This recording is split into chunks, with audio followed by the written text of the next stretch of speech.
ஸ்ரீமதே ராமானுஜாய நமஹ. ஆண்டாள் திருவடிகளே சரணம். பாகவதர்களே, மார்கழி திங்களின் 25ஆம் நாளான இன்று நாம் மிக முக்கியமானதொரு திருப்பத்தில் நிற்கிறோம். இதுவரை கண்ணனை எழுப்புவதிலேயே குறியாக இருந்த ஆய்ச்சியர்கள் இன்று அவன் நேருக்கு நேர் அமர்ந்திருக்க தங்கள் மனக்குறையை கொட்டித் தீர்க்கிறார்கள். கண்ணா, நீ எதற்காக பிறந்தாய்? யாருக்காக வளர்ந்தாய்? உன்னை தேடி நாங்கள் ஏன் வந்தோம் என்று மிகத் தெளிவாகவும் உருக்கமாகவும் பேசும் பாசுரம் இது. தேவகிக்கும் யசோதைக்கும் உள்ள வாத்சல்யப் போரையும் கம்சனின் வயிற்றில் மூட்டிய நெருப்பையும் ஆண்டாள் எப்படி விவரிக்கிறாள் என்று இந்த வீடியோவில் ஆழமாக பார்ப்போம். வாருங்கள், அந்த பரந்தாமனின் சன்னதிக்கே செல்வோம். ஒருத்தி மகனாய் பிறந்து ஓர் இரவில் ஒருத்தி மகனாய் ஒழித்து வளர தரிக்கிலான் ஆகித்தான் தீங்கு நினைந்த கருத்தைப் பிழைப்பித்து கஞ்சன் வயிற்றில் நெருப்பென்ன நின்ற நெடுமாலே உன்னை அருத்தித்து வந்தோம் பறை தருதியாகில் திருத்தக்க செல்வமும் சேவகமும் யாம் பாடி வருத்தமும் தீர்ந்து மகிழ்ந்தேலோர் எம்பாவாய். இந்த அற்புதமான தமிழ் பாடலின் பதவுரையை இப்போது சிந்திப்போம்.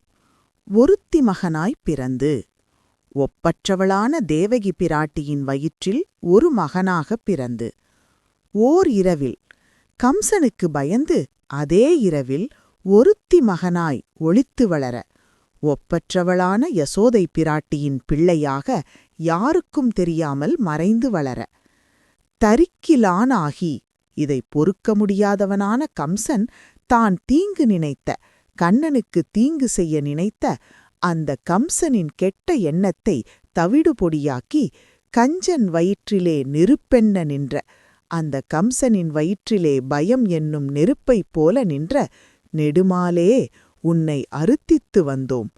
உன்னிடம் வேறு எதையும் கேட்காமல் உன்னையே வேண்டும் என்று யாசித்து வந்தோம்.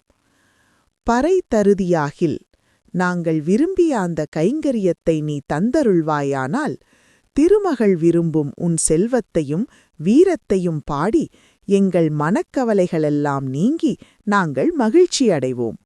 இந்த பாசுரத்தில் ஆண்டாள் ஒருத்தி என்று 2 முறை உபயோகிக்கிறாள். ஏன் தெரியுமா?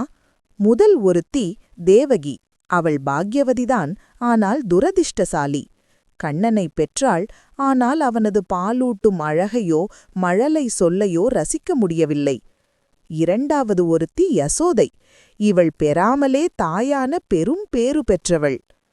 கஞ்சன் வயிற்றில் நெருப்பென்ன நின்றா என்கிறாள் ஆண்டாள். கண்ணன் கம்சனை கொல்வதற்கு முன்னாடியே கம்சனின் பயம் அவனை கொன்றுவிட்டது.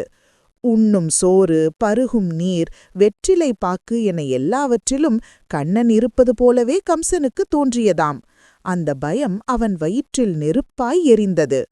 இங்கே நம் பூர்வாச்சாரியர்கள் காட்டும் ரசமான விஷயத்தை கேளுங்கள். கண்ணன் தேவகிக்கு பிறந்தான், ஆனால் யசோதையிடம் வளர்ந்தான். இதில் யார் உண்மையான அம்மா? இதற்கு நஞ்சியர் மற்றும் பட்டர் போன்ற ஆச்சாரியர்கள் ஒரு அழகான தீர்ப்பு சொல்கிறார்கள். ஒரு கோயிலை கட்டியவனை விட, அதாவது பிரதிஷ்டை செய்தவனை விட, இடிந்து போன கோயிலை சீரமைத்தவனுக்கே பெருமை அதிகம் என்கிறார்கள். அதுபோல கண்ணனை பெற்றெடுத்த தேவகியை விட அவனுக்கு பாலூட்டி ஆபத்துகளிலிருந்து காத்து வளர்த்த யசோவைக்கே உரிமை அதிகம் என்கிறார்கள். இன்னொரு சுவாரஸ்யமான விஷயம் 6000 படி வியாக்கியானத்தில் வருகிறது. சாதாரணமாக ஒரு கர்ப்பத்தில் சிசு தங்குவது கஷ்டம். நாய்க்கு நெய்சோறு செரிக்காதது போல சம்சாரிகளுக்கு கர்ப்பவாசம் பிடிக்காது. ஆனால் கண்ணன் தேவகியின் கர்ப்பத்தில் விரும்பி தங்கினானாம். காரணம், அது பக்தியின் உறைவிடம். இதன் உட்பொருள், அதாவது ஸ்வாபதேசம் மிகவும் ஆழமானது. உன்னை அருத்தித்து வந்தோம் என்று கோபியர்கள் சொல்கிறார்கள். இதன் பொருள், கண்ணா, நீ தரும் பரிசுகளோ மோக்ஷமோ எங்களுக்கு வேண்டாம், நீயேதான் எங்களுக்கு வேண்டும் என்பதுதான். பறை என்பது ஒரு சாக்கு, அதாவது வியாஜம். உண்மையில் அவர்களுக்கு வேண்டியது கண்ணனின் நிரந்தரமான கைங்கரியம் மட்டுமே. வருத்தம் தீர்ந்து என்பது இத்தனை காலம் இறைவனை பிரிந்திருந்தோம் என்ற ஏக்கம் தீருவதை குறிக்கிறது. இறுதியாக இந்த பாசுரம் நமக்கு சொல்லும் பாடம் என்ன? நமக்கு தீங்கு செய்பவர்களைப் பற்றி நாம் கவலைப்பட தேவையில்லை. கம்சனைப் போல அவர்கள் எவ்வளவு பலசாலிகளாக இருந்தாலும் பகவான் அவர்கள் வயிற்றில் நெருப்பாக நின்று நம்மை காப்பார். நாம் செய்ய வேண்டியது ஒன்றே ஒன்றுதான். அவனிடம் சென்று உலகப் பொருட்களை கேட்காமல் நீயே எனக்கு வேண்டும் என்று கேட்பதுதான். கண்ணன் திருவடிகளே சரணம். சர்வம் ஸ்ரீ கிருஷ்ணார்ப்பணம். ஆண்டாள் திருவடிகளே சரணம்.